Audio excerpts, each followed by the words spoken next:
was opened reactor number 1. 1970 is when they After built this. 2 years, next reactor. And last reactor, same design, reactor number 4, was constructed in 1983 year. Okay. Now Chernobyl nuclear power plant not generated electricity. Because after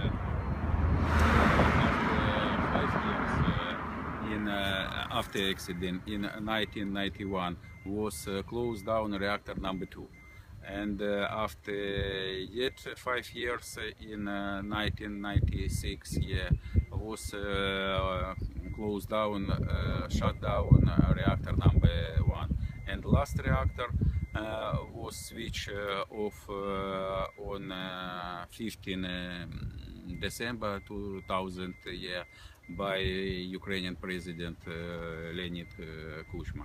Okay. But it's not does mean this coolant power not dangerous, because inside this reactor even now is located nuclear fuel. Okay. And all security system, safe system, cooling system is operating now.